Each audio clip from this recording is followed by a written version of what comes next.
Hello, good morning, welcome to my vlog. और आज ये प्यारी सी गुड मॉर्निंग के साथ मैं अपने व्लॉग की शुरुआत कर रही हूँ। आज का दिन व्लॉग कृष्ण भक्तों के लिए बहुत ख़ास है और आज हम जा रहे हैं वृंदावन। जी हाँ, कृष्ण भक्तों के लिए वृंदावन का एक अपना ही अलग महत्व है और उत्तर प्रदेश राज्य के इस पवित्र शहर में भक्त दूर-दूर से बांके बिहारी जी के दर्शन करने के लिए आते हैं और उनका दर्शन प्राप्त करते हैं। तो चलिए आज मेरे संग चलेंगे वृंदावन में। और वृंदावन जाते समय अगर आप राजस्थान की तरफ से जाएँगे तो आपको ये रास्ते में आपको डीग एक पड़ता है शहर, राजस्थान का एक सुंदर शहर है और ये डीग में आपको मिलते हैं जल महल। इसको जल जल महल नगरी कहा जाता है और ये पानी के अंदर बनाए गए हैं सारे ये महल हैं और ये यहाँ के जाट राजवंश के राजाओं के द्वारा बनाए गए थे और ये उनकी ग्रीष्मकालीन आवास हुआ करता था और वो यहाँ गर्मियाँ अपनी बिताने आते थे। ये अंदर से बहुत बड़े हैं, बहुत भव्य हैं ये अंदर से अगर आप इनको देखेंगे तो इनमें बहुत आपको ऐतिहासिक चीज़ें क्योंकि हमारा आज वृंदावन जाने का आगे प्लान है वो हम 1 दिन के लिए जा रहे हैं और 1 दिन में हम जितना कवर कर सके वृंदावन के मंदिरों को देखेंगे और जानेंगे। तो इनको तो हम बस बाहर से देखकर आगे बढ़ेंगे, लेकिन कभी हमें समय मिलेगा तो उसको देखने ज़रूर आएँगे आप लोग भी। डीग के आस-पास रहते हों तो ज़रूर देखने आएँ, ये बहुत फ़ेमस है डीग में। और राजस्थान तो है ही अपने ऐतिहासिक शहर के लिए बहुत प्रसिद्ध है। चप्पे-चप्पे पर आपको यहाँ पर कुछ न कुछ इस तरह से ऐतिहासिक इमारतें, मंदिर, किले, महल मिलेंगे। और अब ये डीग में आपको आगे जाके महल जल महल के बाद ये पुराने खंडर बने हुए हैं और ये यहाँ का किला है फेमस। डीग का किला है ये और ये पानी में खड़ा हुआ है बरसों सदियों से पानी में खड़ा हुआ है और बहुत ही अंदर से इसको बताते हैं काफ़ी बड़ा है ये और देखने लायक एक बहुत ही अनोखी ऐतिहासिक धरोहर है हमारे भारत की।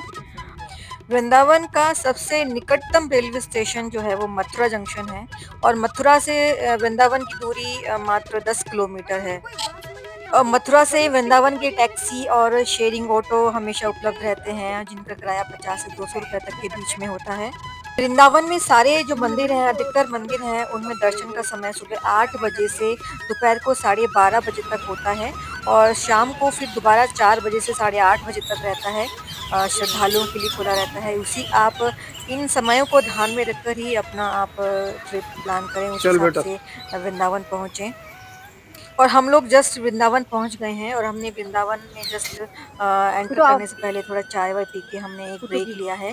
सुबह अर्ली मॉर्निंग निकले हुए हैं क्योंकि वृंदावन पहुँचने के बाद हमें समय नहीं मिलेगा और हमें कंटिन्यू हम अपने मंदिर देखेंगे और कवर करेंगे इसलिए पहले चाय-वाय पी के अब हम अपना फ्रेश हो रहे हैं। वृंदावन एक ऐसी जगह है जहाँ पर आप 1 दिन में वृंदावन को नहीं घूम सकते अगर देखा जाए तो। और ये हम अब वृंदावन में एंटर कर रहे हैं, मेरो वृंदावन धाम। मथुरा शहर में स्थित वृंदावन नगर जो है वह श्री कृष्ण भगवान की बाल लीलाओं का स्थान माना जाता है। यहाँ पर आपको श्री कृष्ण और राधा रानी के कई मशहूर मंदिर देखने को मिलेंगे और उनके बचपन का पूरा आपको जगह मिलेंगी देखने के लिए। तो अगर आप वृंदावन जा रहे हैं तो हमारी सलाह यही है कि आप सबसे पहले बांके बिहारी जी के दर्शन करें और उसके बाद आप सारे मंदिरों के दर्शन करें। वृंदावन एंटर करते ही आपको सबसे पहले ये ऊँची-ऊँची मूर्तियाँ मिलेंगी शंकर भगवान, माता और दुर्गा माता की 4 धाम मंदिरों में ये बनी हुई हैं। ये बहुत ही ऊँची प्रतिमाएँ बनी हैं और हम वृंदावन आने के बाद आप सभी को पता होगा और जिनको नहीं पता है मैं बता देती हूँ, आपकी कारों को वृंदावन के एंट्रेंस पर ही रोक दिया जाता है एक मल्टी स्टोरी पार्किंग में।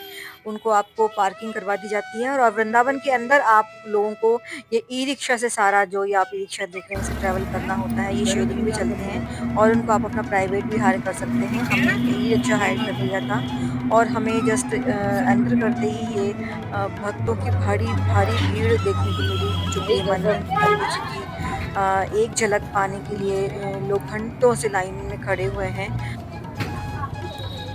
और कृष्ण जन्माष्टमी और होली के मौके पर तो यहाँ लाखों भक्तों की भीड़ हर हर साल जुटती है। और वृंदावन में मंदिरों की संख्या इतनी ज़्यादा है कि आपको अगर आप पूरा घूमना चाहें तो आपको शायद महीना भर भी इसके लिए कम पड़ेगा। बट आज हम सिर्फ मेन मंदिर घूमेंगे, जिनमें सबसे पहले बांके बिहारी जी का मंदिर, राधा वल्लभ जी मंदिर, प्रेम मंदिर, राधा रमण मंदिर और जो भी हमें पॉसिबल होगा हम वो आज यहाँ और अब जैसा कि यहाँ पर सारे मंदिरों में दर्शन का समय सुबह 8 बजे से दोपहर में 12:30 तक होता है। तो इस दौरान आप सारे मंदिरों को जितने मंदिरों को आप कवर कर सकें कर लें और बीच का जो समय होता है 1 से लेकर 4 बजे तक, उसमें आप आसपास के यमुना घाट वगैरह और जहाँ पे समय की कोई सीमा नहीं होती है वहाँ आप घूम सकते हैं। और ये अब हम ई रिक्शा से निकल कर आ गए हैं अपने बांके बिहारी जी मंदिर की गलियों में। और अभी हम लेकिन सबसे पहले राधा वल्लभ जी मंदिर जा रहे हैं, क्योंकि हमें हमें कहा गया है कि अभी बांके बिहारी जी मंदिर में दर्शकों की इस वक्त बहुत भीड़ है, तो पहले आप वहाँ दर्शन कर लीजिए। तो हम आ गए हैं राधा वल्लभ जी मंदिर में भारी भीड़ के बीच और ये हमें भगवान के सुंदर दर्शन हुए और पास से इतने अच्छे दर्शन हम नहीं कर पाए। इतने अच्छे दर्शन हमें बल्कि दूर से आकर भगवान दिखे और उनके खूबसूरत दर्शन हमें हुए दूर से आने के बाद। आज संडे का समय है, फिर भी बहुत ज़्यादा भीड़ नहीं बता रहे हैं यहाँ लोग। वैसे जनरली तो संडे को यहाँ पे और भी ज़्यादा भीड़ होती है। और ये सुंदर दर्शन कीजिए आप राधा वल्लभ जी के प्यारे मनमोहक दर्शन कीजिए। राधा वल्लभ जी मंदिर में दर्शन के बाद अब हम लोग जा रहे हैं बांके बिहारी जी मंदिर में दर्शन के लिए। वैसे तो वृंदावन में आपको हमेशा ही भक्तों की भारी भीड़ मिलेगी, लेकिन सैटरडे संडे को यहाँ पे भीड़ और ज़्यादा हो जाती है। तो अगर आप अच्छे दर्शन करना चाहते हो तो आप सैटरडे संडे को अवॉइड करके वीकडेज़ में दर्शन करने आएंगे तो आपको बहुत अच्छे दर्शन होंगे। और बांके बिहारी जी मंदिर का जो ये निर्माण था, ये स्वामी हरिदास ने करवाया था। ये भारत के बहुत प्राचीन मंदिरों में से एक है। और जैसा कि आप सबको पता है यहाँ पर्दा लगा दिया जाता है, हर 2 मिनट में पट बंद हो जाते हैं और उसके खुलने का आपको वेट किया जाता है।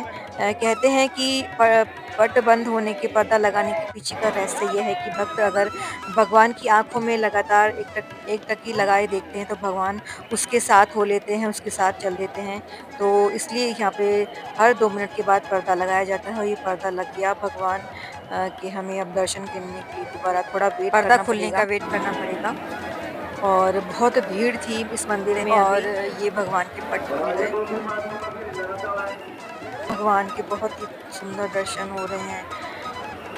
बांके बिहारी लाल की जय। हर जगह आपको राधे राधे का गूंज आपके कानों में पड़ेगा। और यहाँ पे बिहारी जी के मंदिर के सुंदर दर्शन करके हम निकले। और वैसे तो आपको बता दिया जाएगा कि यहाँ पर इन गलियों में आप अपने चश्मे का और मोबाइल का खास ध्यान रखें। बंदर यहाँ पे आपका चश्मा छीन के ले जाते हैं और आप जब उनको फ्रूटी देंगे तो वो आपका चश्मा और मोबाइल वापस करेंगे। बड़े ट्रेंड हो गए यहाँ के बंदर भी। और वृंदावन में आने के बाद तो आप यहाँ वृंदावन के खाने का भी ज़रूर मज़ा लीजिए, यहाँ की मिठाई। ये अब हम आ गए हैं निधिवन। वृंदावन का निधिवन अपने आप में कई रहस्यों को समेटे हुए है। यहाँ आपको तुलसी जी और मेहंदी के पेड़ मिलेंगे। यहाँ तुलसी का हर पौधा जोड़े में है और मान्यता ये है कि जब कृष्ण और राधा रासलीला करते हैं तो ये तुलसी के सारे पौधे गोपियाँ बन जाते हैं रात में। और सुबह होने से पहले ये तुलसी के पौधे पुनः अपने असली रूप में पौधे बन जाते हैं और रात को ये सब गोपियाँ बन जाती हैं। बड़े आश्चर्य की बात है कि यहाँ लगे वृक्षों की शाखाएं ऊपर की ओर नहीं जाती बल्कि नीचे की ओर ही बढ़ती रहती हैं। वास्तव में कृष्ण भक्तों के लिए वृंदावन का अपना एक अलग ही महत्व है। और इस रासलीला को देखने की किसी को अनुमति नहीं है। यहाँ आप शाम से पहले आपको इस जगह को छोड़ के जाना होता है। और यहाँ पर अगर कोई रुक कर चुपचाप देखने की कोशिश करता है रात में चोरी छुपे, तो या तो वो पागल हो जाता है और या उसकी मृत्यु हो जाती है। और इस निधिवन के अंदर ही रंग महल है, जहाँ हर रात भगवान कृष्ण और राधा जी के लिए चंदन का बिस्तर बिछाया जाता है और सुबह होने पर आपको वो बिस्तर अस्त व्यस्त मिलता है, पानी का घड़ा खाली मिलता है और आधा पान खाया हुआ मिलता है, लड्डू आधा खाया हुआ मिलता है। और मानते हैं शाम होते ही निधिवन भी पक्षी धीरे से छूटते चले जाते हैं, क्योंकि उन्हें भी कृष्ण की रासलीला में बाधा नहीं डालनी होती है। कि निधिवन के आसपास रहने वाले लोगों ने यहाँ की रहस्यमय घटनाओं का कई बार अनुभव किया है। आमतौर पर निधिवन सुबह 5 बजे से शाम को 7 बजे तक खुला रहता है। गुरु हरिदास जी द्वारा स्थापित किया गया था। वह भगवान श्री कृष्ण के सबसे बड़े भक्तों में से एक थे और उनकी गहरी भक्ति, तपस्या और ध्यान को देखने के बाद ही भगवान स्वयं इस स्थान पर जाने के लिए उनके संग आश्वस्त हो गए थे। निधिवन के आसपास जो घर हैं उनमें बहुत ही कम खिड़कियां होती हैं और या फिर कुछ घरों में तो होती ही भी नहीं है। निधिवन की सुरक्षा के लिए अब यहाँ पर इस तरह से ही आपको पूरी रेलिंग मिलेगी चारों तरफ और इसमें ही आगे तक आपको जाना होगा। और ये पहले नहीं था, इसको अभी बनाया गया है कुछ सालों पहले। आप ध्यान से देखेंगे तो ये सब पेड़ एक दूसरे के साथ नृत्य करते हुए प्रतीत होते हैं, जो इस जगह के रहस्य को और भी ज्यादा बढ़ा देते हैं। बांके बिहारी मंदिर का निधिवन से बहुत ही गहरा संबंध है। ऐसा माना जाता है कि बांके बिहारी जी की मूर्ति सबसे पहले निधिवन में स्वामी हरिदास जी को, जो कृष्ण भक्त द्वारा खोजी गई थी और बाद में ये अपनी मनमोहक सुंदरता और बहुत ही दिव्य उपस्थिति के लिए जानी जाती है। अन्य कृष्ण मूर्तियों के विपरीत बांके बिहारी जी की जो आंखें हैं आधी बंद हैं, क्योंकि माना जाता है कि उनकी प्रकृति इतनी शक्तिशाली होती थी कि भक्त उन्हें बहुत देर तक जो देखते थे वो बेहोश हो जाते थे। और यह मूर्ति मूल रूप से पहले निधिवन में पाई गई थी, बाद में बांके बिहारी जी मंदिर में स्थापित कर दी गई। निधिवन सिर्फ एक धार्मिक स्थल ही नहीं है, बल्कि ईश्वरीय उपस्थिति और उनमें गहरी आस्था का स्थान है। चाहे आप इसके रहस्यों पर विश्वास करें या नहीं, बट इस स्थान की एक आध्यात्मिक ऊर्जा आप महसूस करेंगे। और जो भगवान कृष्ण के प्रति प्रेम और भक्ति के साथ निधिवन आते हैं, वो लोग इस दावे को हमेशा महसूस करते हैं, भगवान की उपस्थिति महसूस करते हैं। निधिवन देखने के बाद हम लोग अब जा रहे हैं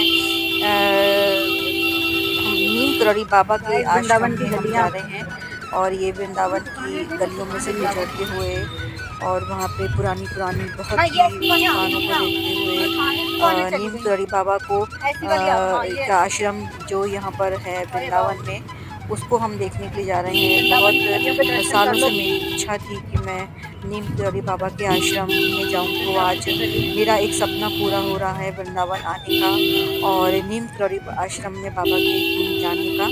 जो लोग नीम करौड़ी बाबा को अच्छी तरह से नहीं जानते हैं, वो मेरे दूसरे ब्लॉग में आप जाके देखिएगा और आपको नीम करौड़ी बाबा के चमत्कारिक उनकी जो व्यक्तित्व को मैं पूरी श्रद्धा से बताने की कोशिश करूंगी आप लोगों के लिए और आप इस ब्लॉग को जरूर देखिएगा।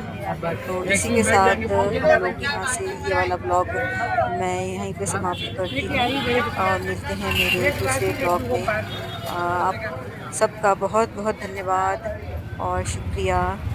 Take care. मेरे वृंदावन के सारे ब्लॉग मेरे मम्मी पापा के लिए डेडिकेटेड हैं। केवल उन्हीं की वजह से ये पॉसिबल हुआ कि मैं वृंदावन घूमने के लिए आ पाई। तो अभी के लिए बस यहीं पे ब्लॉग को खत्म करते हैं।